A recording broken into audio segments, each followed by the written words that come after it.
이번에는 국내외 이슈 진단을 통해 시장 흐름을 예측해보는 증시저격 시간입니다. 도움 말씀에 트리플 인베스트 김우식 대표 나와 있습니다. 안녕하십니까? 안녕하세요. 네, 스튜디오에서 뵈니까 더 반가운 것 같습니다. 그렇죠. 네, 아무래도 지난주 국내외 증시 변동성이 네. 컸던 것 같은데 어떤 특징들이 있었습니까? 예, 지난주도 또 어떻게 보면 종목별로 화려한 장세였는데 우선 글로벌 증시를 보면 미국 예. 증시 중심으로 반등세가 지금 이어지고 있는 분위기라고 봐야 되겠습니다. 지난주 그 가장 큰 이슈는 역시 연준의 피봇, 그렇죠. 요 기대감이었죠. 요게 예. 컸었는데 그리고 PC라든지 고용지표 역시도 중요한 이슈였고 우리 그 브루킹스 연구소와의 대담에서 밝힌 파월 연준 의장의 의견은 역시 속도 조절이었습니다. 물론 이제 기준금리 전망치는 상향할 수 있겠지만은 금리 인상 속도만큼은 조절하는 게 필요하다는 얘기를 했고 그거에 따라서 글로벌 증시에 큰 호재로 작용한 것이 아닌가 그렇게 봐야 되겠고요. 그리고 중요한 경제 지표도 발표가 됐는데 미국의 10월 PCE 같은 지표가 또 발표가 됐는데 고점에서 6월 고점 6.8에서 그래도 한 6.0까지 완연하게 하락하는 모습이 보이죠. 물론 아직도 멀었습니다만은 그래도 변곡은 나온 게 아니냐 그런 분위기가 완연했었고 그다음에 시장 예측치와 일치하는 6.0 정도가 나왔기 때문에 약간 분위기가 역시 파월 연준 의장의 의견이 힘이 실리는 그런 분위기였고요. 다만 지난 그 우리 금요일 그 고용 지표를 보면 예상보다 조금 좋게 나왔습니다. 예. 그래서 또 약간 불안했죠. 야 이러다 또 피봇 기대감이 무너진 게 아닌가. 근데 그렇죠. 안에 세부 수치를 보니까 그렇게 썩 좋은 건 아니더라. 그런 분위기가 있었고 해서 결국은 달러가 약세로 돌아서면서 금요일도 마감을 했습니다. 한 주간 보면은 그 금리 인상 부담감 때문에 힘을 못 썼던 빅테크 관련주가 미국에서 강세였고 특히 이제 넷플릭스가 12%, 메타가 10%, 테슬라가 6% 이상 급등하면서 시장을 이끌었다 그렇게 봐야 되겠고요. 그리고 중국 규제 완화 기대감이 계속 작용했는데 알리바바라든지 징둥닷컴이 지난 금요일도 강세였지만은 한 주간 계속 강세 흐름을 보인 게 특징적이었다. 자, 이런 글로벌 미국 증시의 흐름과 비교해서 우리 국내 증시는 3주째 옆으로 횡보하는 분위기였습니다. 좀 아쉬운 부분 있죠. 종목들의 움직임은 활발했지만은 지수 관련 대형주들은 조금 힘을 못 쓰는 이게 결국은 외국인의 수급 때문이 아니었나 그렇게 봐야 될 것 같습니다.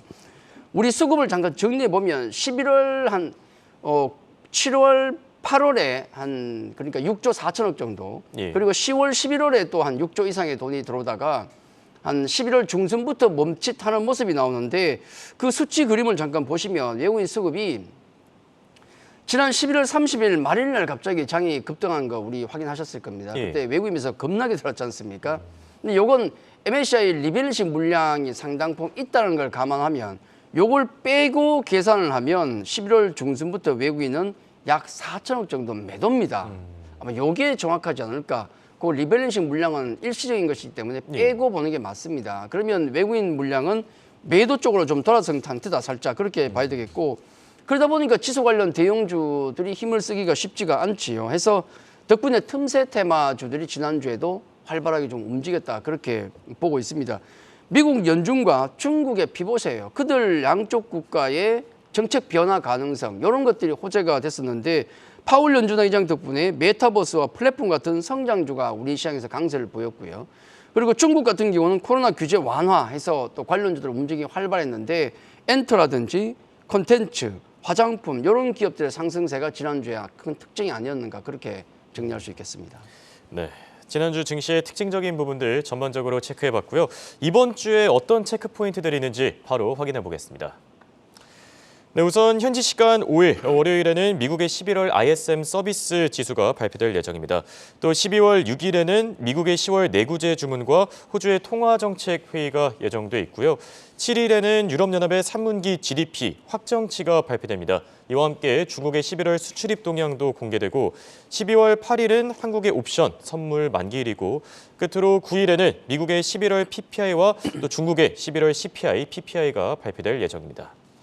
자, 이번 주 일정들 그래도 파월 의장의 연설이 있었던 지난주보다는 좀 한산한 게 아닌가라는 생각이 드는데 어떻게 보시는지요? 그렇죠. 개인적으로 저는 일정이 많으면 피곤하다는 생각을 가지고 있기 때문에 이번 주가 심플합니다. 아무것도 없어요.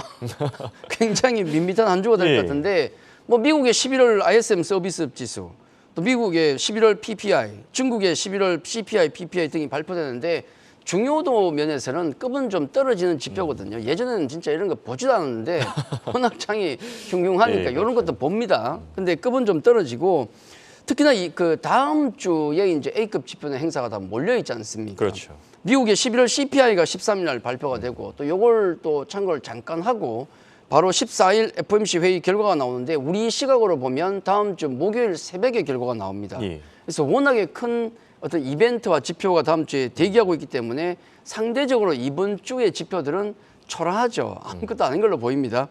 그리고 이제 다음 주 FOMC를 앞두고 있기 때문에 블랙아웃 기간이라고 해서 연준 위원들의 입이 다 닫혀요. 그러니까 더욱이 볼 게 없다는 겁니다. 이번 주는 잠잠할 것이다 말씀을 좀 드리고 다만 수급 관련 이슈 관련해서 이번 주에 목요일 이제 만기 선물 옵션 만기 있고 또 연결해서 금요일 코스피 200과 코스닥 150 종목 정기 변경이 있는데 사실은 이런 코스피 200과 코스닥 150의 지수에 편입이 되면 좋은 겁니다. 왜냐하면 그 지수를 따라가는 인덱스 펀드 이런 펀드들 같은 경우 수급이 들어오기 때문에 긍정적으로 봐야 되는데 문제는 뭐냐면 그 코스피 200과 150에 편입돼 버리면은 공매도 공격이 가능해져요. 지금 우리는 약간 묘한 위치 아니겠습니까? 예. 대형주 쪽만 공매도가 되고 중소형주는 안 돼요. 그래서 중소형주 있다가 대형주 지수에 편입되는 순간부터 공매도가 시작됩니다. 그래서 이게 장단점이 있기 때문에 여기 편입되는 종목들에 관해서는 뭐 그저 그렇다라고 보시는 게 좋을 것 같고요. 전체적으로 정리한다 그러면 이번 주 일정과 이슈 같은 경우는 시장의 방향을 결정할 그 정도는 아니다. 그렇게 말씀을 드리겠습니다. 네, 방향성을 찾아가면서 좀 쉬어가는 한 주가 되지 않을까라는 네. 생각이 드는데 그렇다면 이런 증시 상황을 고려했을 때 이번 주 증시 전망 어떻게 될 걸로 보십니까? 예, 뭐 방금 말씀하신 대로 누가 보더라도 갇혀 있을 가능성이 높다라고 보지 않습니까? 그게 맞는 것 같고요. 해서 제가 그림 하나를 보여드릴 건데 예. 요 그림 하나가 우리 증시 상황을 정확하게 보여드린 그림이 아닌가 하는 생각이 듭니다. 자, 우리 지수는 특징적인 게 하락 채널형의 돌파가 나온 상태예요. 예. 돌파가 나온 상태로 기존과 달라진 패턴 때문에 그래도 나름 좋은 분위기라 볼 수 있는데 문제는 지금부터입니다. 위쪽으로 달리자니 뭐가 부담이냐면 밸류에이션이 우리가 낮지가 않아요. 싸지가 않습니다. 약 11배 정도의 PER, 퍼밸류 봤을 때 11배 정도가 넘기 때문에 밸류가 싸지 않더라.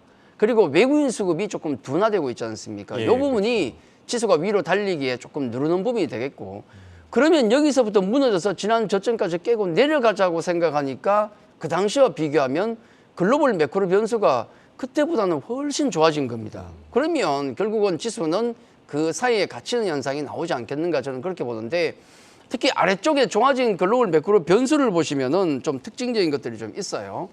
여기 특히 인플레이션이라든지 연준의 긴축 분위기는 사실 굉장히 완화가 됐지 않습니까? 예. 지난번 CPI 예상치 하회했죠. PCE 같은 경우도 예상 부합을 했습니다. 연준 긴축 정책 같은 경우는 지금 완화 기대감이 크고요. 12월 다음 주 12월 같은 경우는 0.5%포인트 인상이 확실시되고 있습니다. 거의 한 78% 비율이 예, 맞습니다. 확률이고요.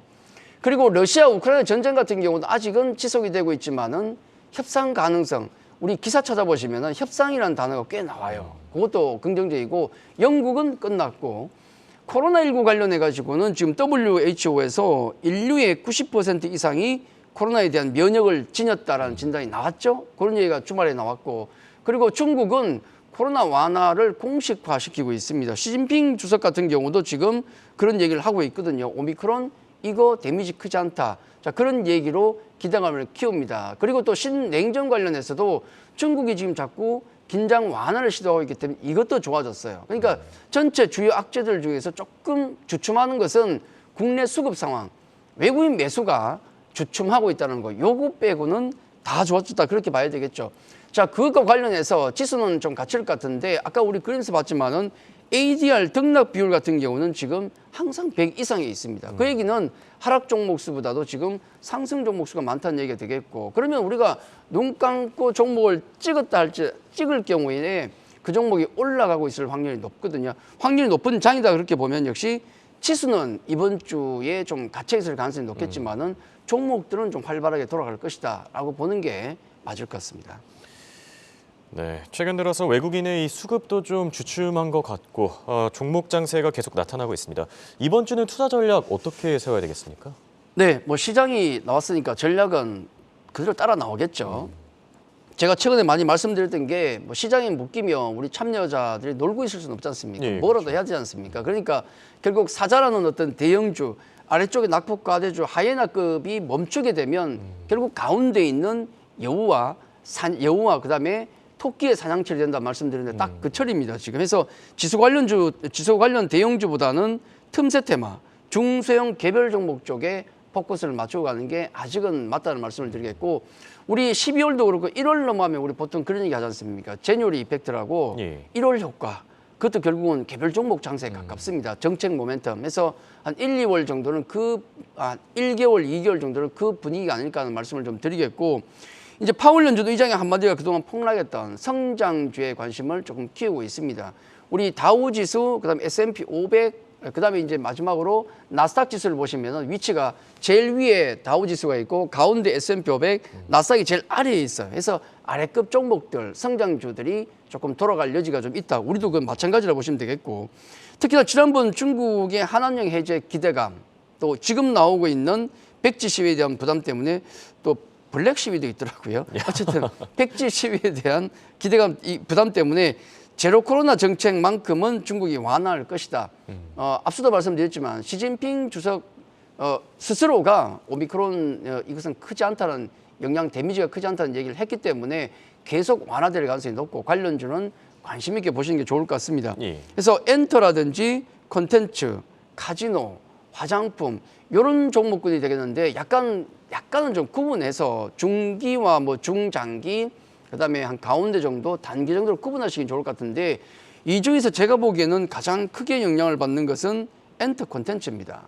그다음이 카지노가 되겠고, 화장품은 예전에 우리가 중국 관련주라고 했지만은 이제는 중국의 어떤 영향력이 별로 없어요. 왜냐하면 그들도 화장품 잘 만듭니다. 이제 그 영향력이 줄어들었기 때문에 예.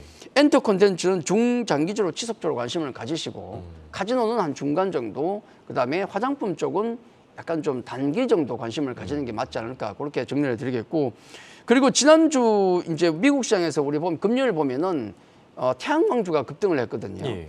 태양광주 이슈가 있는데 미국 상무부에서 중국 태양광 관세 우회 4개 종목, 4개 기업에 적발을 했습니다.